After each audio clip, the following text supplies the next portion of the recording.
Welcome to the Coach Business Podcast. I'm your host, Caryn Gillen, and today we're going to talk about money, wealth, power. I think if we're talking about wealth, we're also talking about power.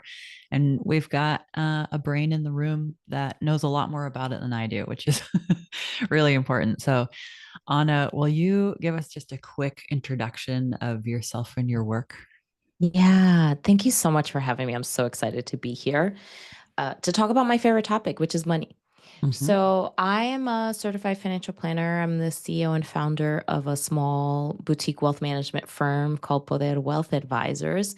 We really focus on working with entrepreneurs, women execs who want to make sure that they have a really clear plan for their personal wealth that's rooted in their values and that they also have someone to help them take all of these financial questions out of their head and answer them concretely, quickly, and succinctly so they can just live in their zone of genius and spend time not worrying about money. I love it. Just so because I'm imagining people questioning, like, when is the right time to get wealth Mm. management? Do you have like a dollar sign around that, or how do you advise? Yeah. I think that really depends. So, I'm a little bit not traditional. Well, I'm very not traditional compared to Perfect. most other wealth advisors, but most people would say you have to have a certain amount of assets, but most of my clients are on the younger side. So they are really building their businesses. And so it's a more dynamic answer to that question than Mhm. you'd get from most advisors. I would say there's a couple of triggers points when you are reaching new tax brackets and new levels of complexity to your earnings, that is a good point. So if you are working, you have a business and you've achieved multiple six figures of revenue, I think that's a great time to Mhm. hire somebody. You probably want to level up your tax support at that point. I would say if you're finding yourself super pressed for time, a lot of us are in that sandwich generation. We have young kids, we have parents that are getting older, we have personal goals that we want to achieve, and we, you know, might feel ill equipped to Mhm. address all of those or unsure about how all of that plays together. I think that's also a really good time to do so too. Yeah, that tracks. I was just talking to my husband this morning. He moved his mom into assisted living last Hmm. week. Yeah. Okay. So I want to hear about, I actually want to talk about values first because people are Okay. really used to me talking about values on here and how do we weave values into business. And so a lot of Mhm. our listeners have already gone through my values workshop, and I want to hear how you talk about values and wealth building. Yeah. So there's really two ways I think about values. The first is, I guess, what you'd say a little bit more traditional in that what do you want to be remembered for? I usually start asking clients that. What do you want to be Hmm. remembered for? What are the one or two, or, I'd say max five. I think five is even pushing it, probably three things that you want to be remembered for by your loved ones as like how you stand. And that can be a little bit of a nebulous question, but I'll usually say to clients like, what are the things that get you riled up, either on the positive Hmm. side or on the negative side? And that can usually serve as a breadcrumb trail for us to figure out what really matters. I also think that, when it comes to money, one of the things we started talking about before we hit record was just this idea of maximizing money that is woven into our culture, that we're all just in this game, zero sum game, to accumulate as much money as possible, have the biggest businesses possible, just have the biggest portfolio, the fattest checking accounts. And the problem with that, well, there's so many problems with that, but in the context of this question, the Hmm. problem with that is we oftentimes don't have a real clear standpoint of what value we want money to bring to our life Right. and what experiences we want money to bring to our life. And so I usually will go through the exercise of saying, what's the role that we want money to play, and use that as a decision making filter, just like we use values as a decision making filter, to say, how are we going to make spending, investing, and giving decisions? To kind of flip on the flip side, one thing you also usually are not going to hear advisors talk about is values in terms of portfolio. Once again, The Mm-hmm. messaging is usually let's maximize our return on the investments. Like we just want to go to the moon. We want to beat the market. We want to have the highest returns, and we want to be very, actively managed. And that's sort of the traditional finance field. Right. For me, I think, we're living in a time where the dynamics around money are shifting, the dynamics around power are shifting. And I think it's a really beautiful thing to see more women be a lot more intentional about where their money is invested, especially as, we are seeing like the wealth gaps close and ideally the wage gaps close. And I think entrepreneurship is a huge part of that. But we want to think about how can we leverage this wealth that we're creating and have it serve our own personal financial goal purposes, but also move capital towards the things that really matter. And so we'll think about, what are, once again, 2 to 3 areas that we really want to focus our money on, things that we really want to see changed in the world, things that we really want to invest in and foster, Mm-hmm. and, use that as a decision-making filter from an investment standpoint too. I love that. It's like voting with your dollars, not where you spend them, Hmm. but where you invest them. Yeah, And I think that's such a distancer for people of thinking like, well, I don't really know about investing. I don't know how to, like, you might not know how to invest like a wealth manager, but I think we all hmm, know how to value what we value and put our hmm, money where our values are. Like that's something I think we're hopefully doing every day. So that just that frame in itself makes it easier for me to think about where might I invest. yeah, Yeah. definitely. Yeah. Let's talk about, um, and I think you and I are aligned here. There's all of this talk about hitting certain revenue goals in business, about like your successful win, like, oh, used to be 6 figures, now it's 7 figures. Hmm, hmm. And I find that when people put on the suit of other people's goals, there's a real lack of fulfillment and a lack of Yeah, like understanding about why are you even going after what you're going after. So I'd love to hear your thoughts on oh, metrics and for goals sure. in that way.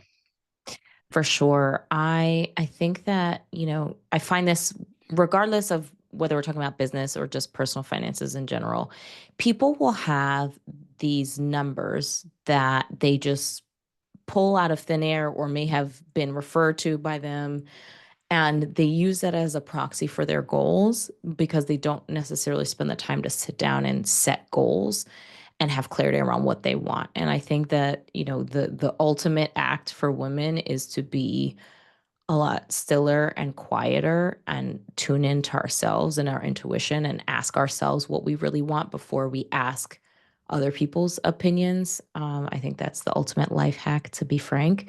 Mm-hmm. Um, People will say to me, "Oh, I want to have $100,000 in my checking account as an emergency fund." Or, I'll feel comfortable when I have $2 million in a portfolio. Like I'll feel like, okay, I can Mm-hmm. take my foot off the gas. And it's usually a discovery process, and it's usually very eye-opening to them when we dig into the numbers and show you don't need $100,000 because you're only spending, Right. $7,000 a month, and that's like multiple years of expenses for you. You really don't Right. need that. Or that portfolio goal that you have is actually really not tied to reality when we look at your long-term projections. And so, on the business revenue side, I think what we really need to do is take some time and say, first and foremost, what do you want to build? And like, what role do you want this business to have in your life? For some of us, we want to be empire builders, and that's what we want. For others, we want to have just a really solid living for Mm-hmm. ourselves, and to provide the lifestyle that we want. For others like myself, it's kind of both, but it's phased. Right now I have little kids, and so I'm doing more of the lifestyle thing for now, and then in the future Yeah. I will be building empires, right? I'm laying the bricks for the empire in the future. And I think it's taking your time to do that. And then also just really knowing your numbers and saying, okay, here are my personal goals. Here's when I want to retire. Here's, I want to pay for my kids' college, or I have these life experiences that I want to have in the future. And, uh, doing the unsexy work of figuring out what those numbers are and saying, here's what I need on a monthly, annual, quarterly, whatever it is basis Hmm. in order to hit those financial goals. And then backing into like, what does that look like revenue wise? Yeah. Because you usually don't actually need to have a seven-figure business. You may want Right. it. It sounds nice. It feels, it strokes our ego to say Hmm. we have it, but it might not necessarily be what you need. For others, it may, Right. but that really Yeah. depends. It reminds me of when Rachel Rogers' book came out, We Should All Be Mm, Millionaires. My so good. brain put a this year on the end of that title. And I was like, I don't know. I don't think we should all Mm, be millionaires this year. And I was like, no, it's not this year, but yes, we should all be millionaires. And we can have everything that you think a seven-figure business brings you. You can actually have it on multiple six just fine. mhm. Yeah. Yeah. For sure. It just depends on managing your cash flow, managing your profitability, being really intentional about your pricing. And, Hmm. when it comes to that, it's really about, factoring in like the things that we don't think about. We think a lot about direct inputs. We don't think about having, our profit margin, putting aside money for taxes, having retirement funds baked into our pricing or our Hmm. profit margin so that we're able to have that meet those financial goals and have this be really sustainable. Yeah. How did you get to the point where that level of taking ownership over your money was the Mm. thing? So, I didn't share my story, but I'll tell a little bit more about my background. Like, I grew up, my parents are immigrants. I grew up with zero financial knowledge, zero, Hmm. zip zilch. It was like, can we afford the payment? Do we have enough cash to get to next payday?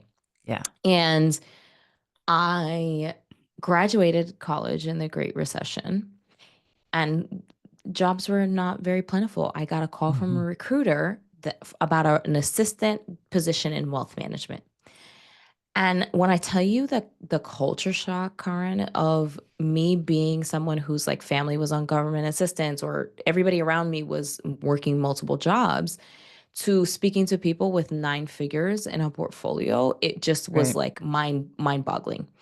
Yeah. And that set me on a trajectory to learn as much as possible, just even so that I could avoid a lot of the pain that I experienced growing up in my Mhm. own, future nuclear family. Like I wanted to Right. provide financial stability to my kids. I didn't want them to be scared about money. I didn't want to have to work three jobs. I wanted to be a really present mom. And so that was it was like I was reacting to the environment, this new environment that I was put in and the exposure to this new way of thinking. But I'd say, I started to feel really comfortable after and like I could breathe after probably 5 or 6 years of being really intentional about looking at my numbers and learning and paying attention to it. That's when I really started to feel like, okay, I got this. But I was starting at a super low point at Hmm. the same time. Yeah. That's awesome. Do your parents love what you do? They do. They really do, although they don't listen to me. So the irony of all ironies is I'm a financial advisor and my parents refuse to talk to me about their finances, or I find out about things that they do after the fact and my husband very lovingly reminds them, "Do you remember that your daughter's a financial planner who's like kind of knows what she's doing?" They don't I care. have your best interest in mind if you talk to her. Yeah, exactly. Like I genuinely have a vested interest in seeing you be well and seeing Hmm. you be financially comfortable, but you know, parents are going to parent, I Yeah, they're guess. going to do their thing. Exactly. But there are lots of people who don't want anyone to know about their money, maybe even their It's true. kids. And there are lots of us who have money and don't know what to do with it and are freaked out and Mhm. don't want to think about what should I do. Like they don't Yeah. even really know what a month costs in their business or their life. So like for folks who are at that, like, I know I'm making money, but I'm still terrified. What Yeah. what do you do with that? Yeah. I think I lovingly hold their hand and say, you have to look at it. Like we have to rip the band-aid off. And what I find most of the time is that it's not as bad as they think it is. Yeah, I find the same thing. It's really like they're usually very pleasantly surprised Hmm. with the numbers, especially when I'm able to give them context. So, as an example, I have a client who's been playing with the idea of starting a business, but works a traditional job. She just got laid off earlier this year. And she was so worried about what her future looked like. And we calculated, and I said, you could live for 2 whole years off of the cash that you have been squirreling away. 2 years. And so that gives you 2 years of runway to get this business up and running, this thing that you've been putting off and now your hand is kind of forced. Mm-hmm. That's super empowering. And now she's Yeah. in a much different place, right? But whereas before that 30-minute conversation we had, she was very stressed, very anxious. And I think that, it may not necessarily be as extreme for others, but I think so many of us have narratives and stories around money, that we're bad with money or just are so emotionally triggered by it, whether we realize it or not. And that leads to so much of the avoidance. And on some level, we just have to say, I'm going to look. I'm going to look, do whatever supports that. Have a glass of wine, take a walk outside, make it go to your favorite coffee shop, make it as Mm-hmm. pleasant an experience as you can in whatever way works for you. But I think it's really important for us to look at it. Yeah, I do too. I love that. I love the idea like you can do a hard thing and put as many soft supports around you as Mhm. possible. Yeah. Exactly. Yeah. Exactly. And I think, even if it's not positive, there's a big difference between taking action from an informed place versus taking action from fear and anxiety and unknown. So if you say, okay, I'm just pulling a random number. Let's say you need $40,000 of monthly business revenue to hit your payroll and hit your business growth goals and also hit your personal financial goals. Like that's what you need. Mm-hmm. And let's say you're at 25.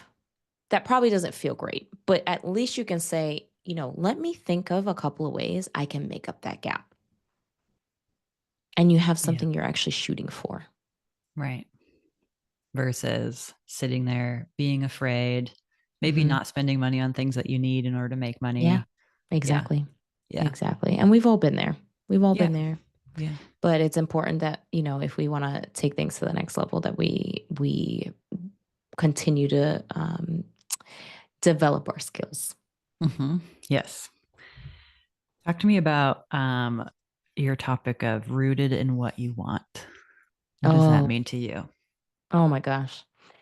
I think so I'll speak from my own experience, but then just what I see with clients a lot. I come from a culture that is very elder oriented, meaning Mm-hmm. you do what your elders tell you. Yeah. Age, being under a certain age, and really it could be you are a year younger than somebody, means that you have to defer to them as a sign of respect and as your role in that community. Mm-hmm. And that teaches you to not trust yourself and to not listen to yourself, and that you have to consult others. Now, this is not bashing respecting elders, because I think that with age comes wisdom and there is something there. But it But not also, our older brothers. We can't just defer to them. no, oh my God, No. my sisters, I don't listen to them at all. I don't listen to them at all. I don't care how much older than me they are. Yeah. Um, but I think that it conditioned me to be very people pleasing and to Mm-hmm. defer a lot of decisions that would have a real impact on my life to my elders. And I really had a couple of personal things happen that, and I'll share openly. It was I met my husband, and my parents thought I was way too young to get married. Way too young. It was crazy. He wasn't good for me, all the things, even though he's wonderful and we've been happily, blissfully married for the last 14 years. But they were really against it. And Mm. I was clear enough on that I said, you know what? I don't care. I'm not listening to you. I'm going to do what I want. I was an adult at that point. I'm going to do what I want. Yeah. It's turned out wonderfully for me. And that was one of my first instances where I thought I just have to listen to myself. And I Yeah. continue Bold. to play in traffic, as they say, and put myself out there in different ways, professionally and personally. And I started to see the pattern that if I didn't listen to my gut and my intuition, it ended very poorly for me Yeah. every single time. Every single time. And it could be the smallest thing. I don't want to go eat at that restaurant, but somebody convinces me to. The food is terrible. Or to big things like I had a bad feeling. I had a last minute feeling to back out of a business partnership. I didn't do it. It didn't end well. Mhm. And so there's a whole spectrum of that. And the more I listened to it, the more I was quiet with myself, and the more I took the time to have the space. And I recognize that this is a luxury, especially given my background. But the more that I made intentionally created the space to say, I'm going to have a clear mind, I'm going to meditate, I'm going to spend some time, not being busy and just sit and tune into what does Anna want, the better off I'm going to be. And so I usually will get my clients to, do some form of meditation, like visioning exercises to say, what is it that you actually want? And I'll say, I think it takes time. Um, it's not an overnight thing. And I think, especially if you have been busy deferring to others in your life, and not listening to yourself, that can be hard. But it just starts with small things. And then that vision and those goals will start to get clearer and clearer over time, the more you tap in and listen. Yeah. And I love that you bring up the idea of the restaurant because I think that's Hmm. the easiest place to start tuning that Yeah. muscle is like, do I want Thai food? Yes or no? I don't. And it's Yes. okay to say no. I'd rather go have whatever. Yeah. Yeah.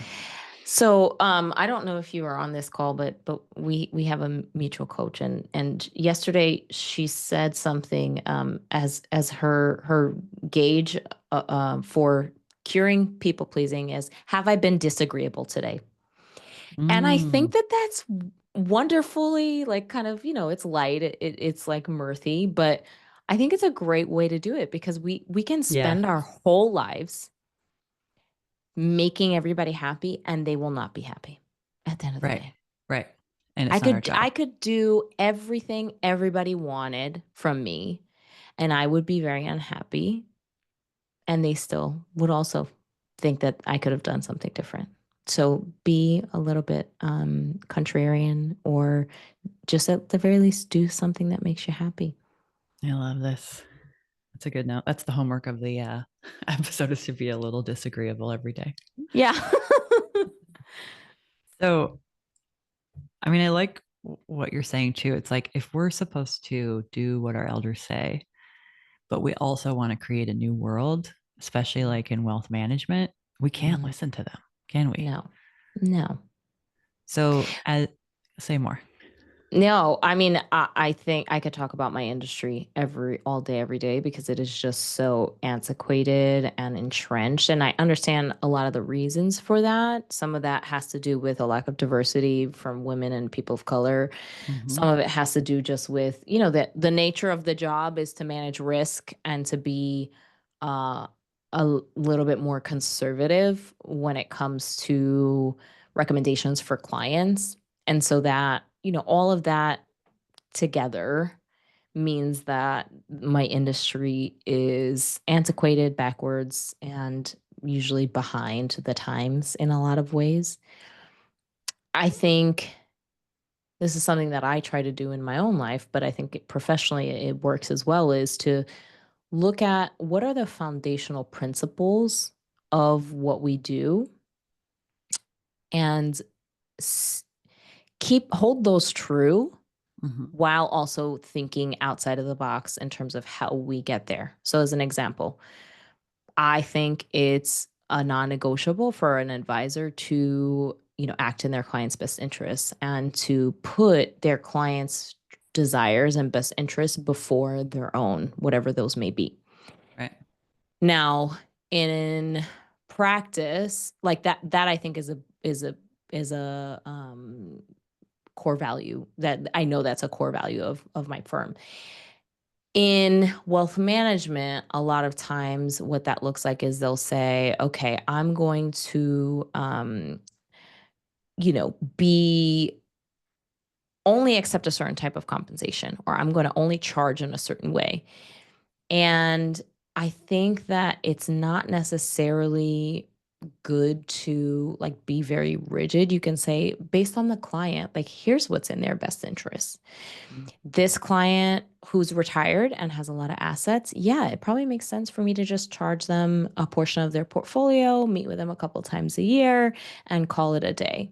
For another client who is younger and doesn't have a lot of liquidity, doesn't have a large portfolio built up yet, they're still building their wealth, then maybe I need to look at a different model. But the true essence is I just need to make sure that I'm being very client centric and rooted in what they need. Mhm. So there's lots of different things. I think, we need to innovate business models. We need to, be better about having values aligned investment options for clients too.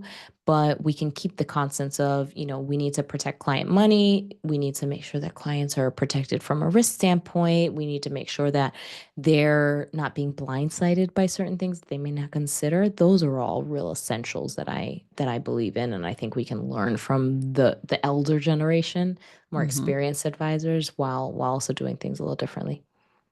What's the one of the things that you're most proud of where you've colored outside the usual lines? Oh gosh. I would say in the level of service that we deliver. So, as an example, most advisors are going to say, okay, you have this amount of money in a portfolio. We're going to invest it this way. We'll check in twice a year. We'll give you a performance report on a monthly or quarterly basis. That's what you can expect from us.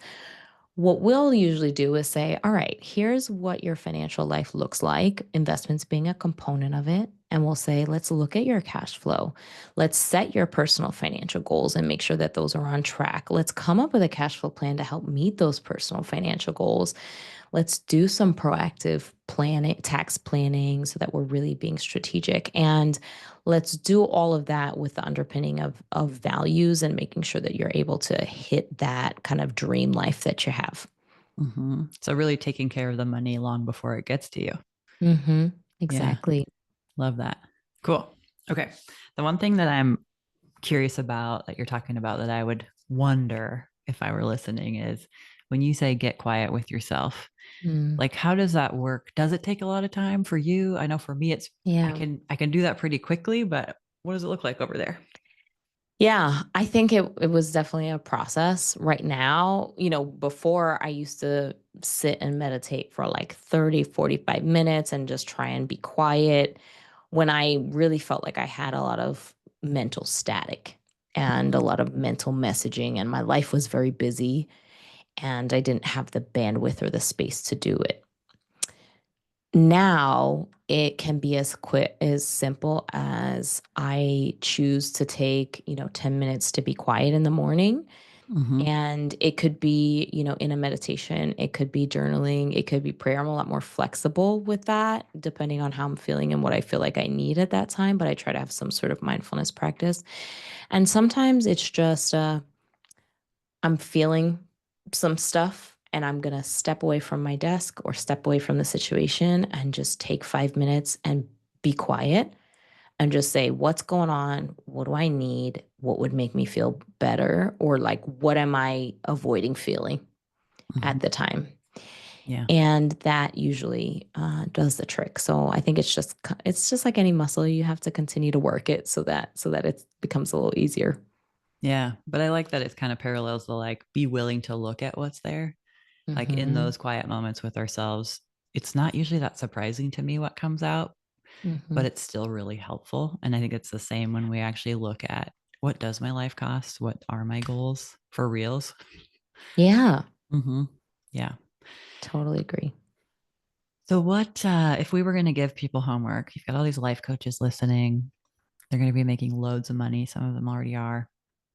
What, Yes. like, what would you hope that they take away or go and do as a potential challenge or piece of homework?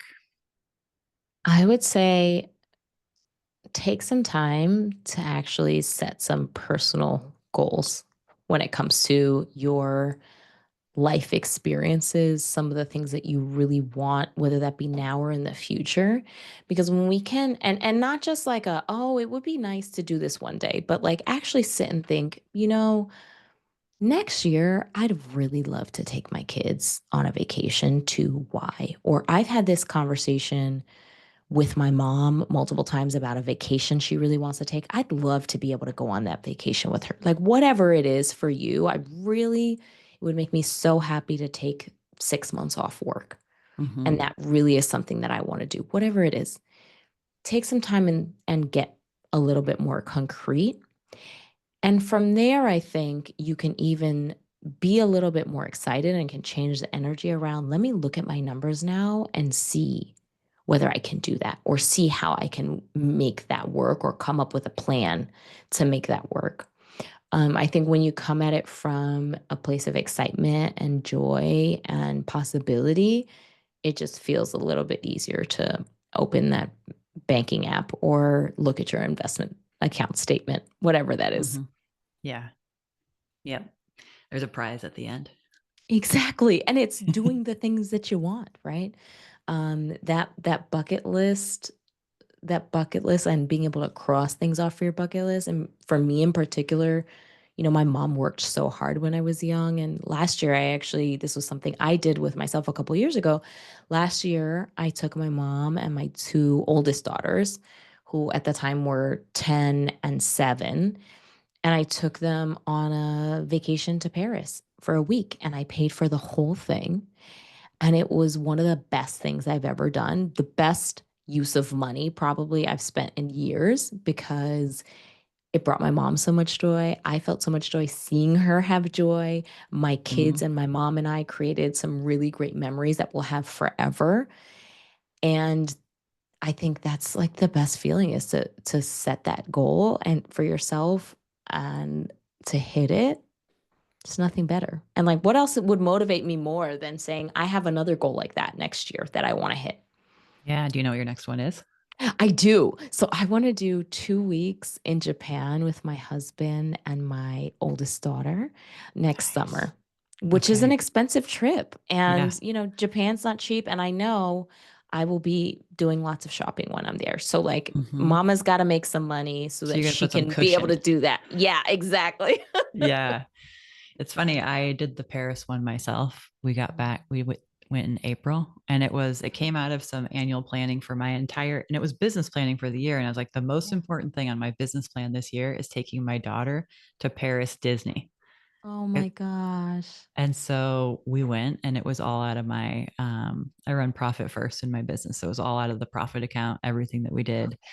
And it did feel extra joyful, I must say. I Yeah, agree. Yeah. you did that. Yeah. We did that. You did. We did. And We I, did I that. think it's an experience I would wish for anyone. Not necessarily that it has to be Paris. It could be anything. I don't care Hmm. what it is. But to be able to say, I set a goal and it's not rooted in money. I mean, yes, it has a tangible financial cost, but it's something that's rooted in like this is something I would want to do. And I would just say, for anybody that's listening as well, just sit and reflect on like what are the things that you'd regret not doing Hmm. and Yep. use that as your decision filter. Because, I think we all have a story of somebody's life being cut short or the quality of their life not being what they thought it was because of illness. And the last thing you want is to live a life full of regrets. So, prioritize that and use that as the fuel to continue your growth. Amen. I feel complete. Do you feel complete? I do. I do. This is so Okay. wonderful. Thank you for being here and for being one of the people that we can all hire. Thank you so Yeah. much. It was such a pleasure. Such a nourishing conversation. Yes. I feel that same way.